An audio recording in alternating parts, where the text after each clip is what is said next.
know it's going to be a good chest session. We got Mr. Jacob Hutton in the house. We like to start off with some flat bench press. Get this going. This is really how we really gauge if we're getting stronger or not. Now, you don't have to start off with flat bench. We've been doing this the last couple weeks. Again, strength progression is important for us. Working off of really 6 reps here, making sure we're going nice and heavy for this first exercise. You know, you need to get stronger in order to get bigger eventually. It's one of those things that a bigger muscle is eventually a stronger muscle because you're able to do more weight in that hypertrophy rep range. But you can see here, working our way up, pyramiding up in weight. I'm really trying to make sure my elbows don't flare out too much here. That's always been kind of my issue.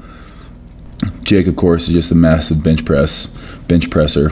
From there, we go straight into our decline work.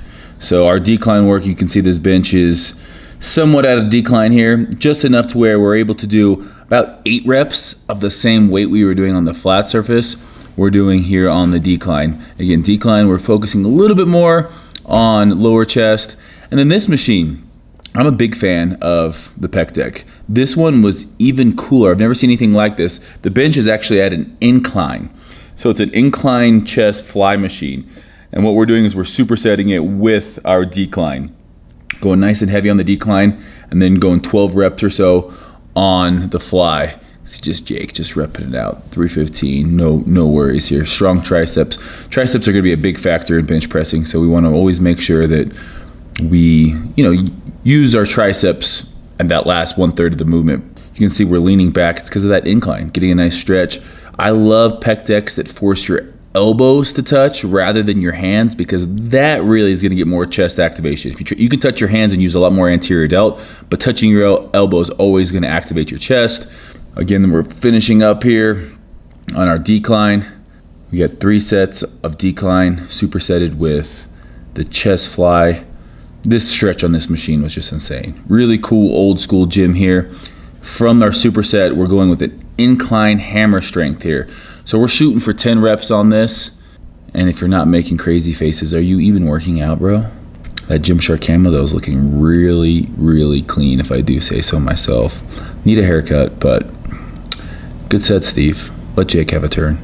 From there, we're going into our incline chest flies. Now, with this one, you can see I'm trying to keep my elbows somewhat, locked out. Not all the way locked out, but just a little bend in there. And then at the bottom, I'm rotating, getting a good stretch, and then trying to touch my elbows at the top, which really forces me into a supinated position here. Now, this move can be hard on your shoulders. As you can see, I'm only using 25 pounds in each hand. Jake's turn. Shout out to Jake for the hat. That's not a hat I could pull off, but Jake, you're looking like white man can't jump. And no one's gonna say anything to you because your barbed wire tattoo is scaring all of us. Good stretch, all about that stretch here.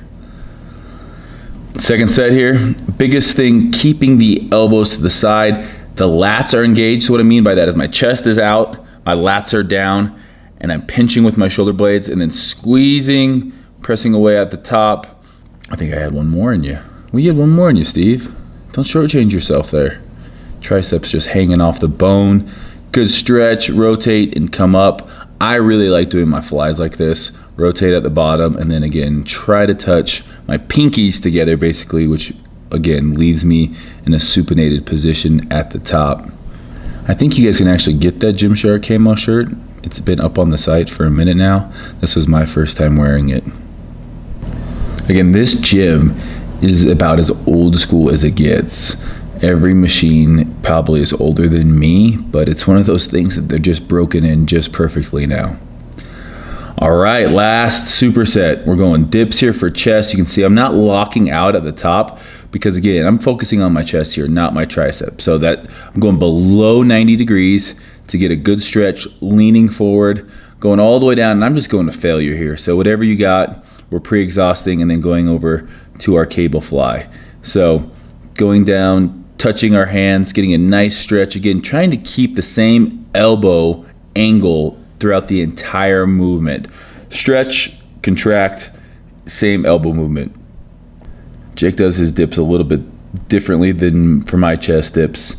He's getting a little bit more tricep in there as he keeps his body a little bit more upright. I try to bend over a little bit more. But this is a great finishing movement. We're forcing a lot of blood by supersetting these two movements, and you know, a lot of chest volume today. So this is a day that we focus on strength first, and then we're moving into some super high volume, forcing just a ton of blood into the chest on these last two movements, because you're gonna want to leave with a sick pump. You guys know that, I know that, you know. It's a chest day must. So we hit the strength movements, and then we move on and make sure that we're doing some volume. And that's the biggest thing. Get better. Before you come in and work out, hone in on what it is going to be that day. If you guys want to see more of this, check out Fitness Culture's website. Also, obviously, I got tons of videos on my channel. Make sure you guys like and subscribe if you haven't. I'm going to go get a little shake.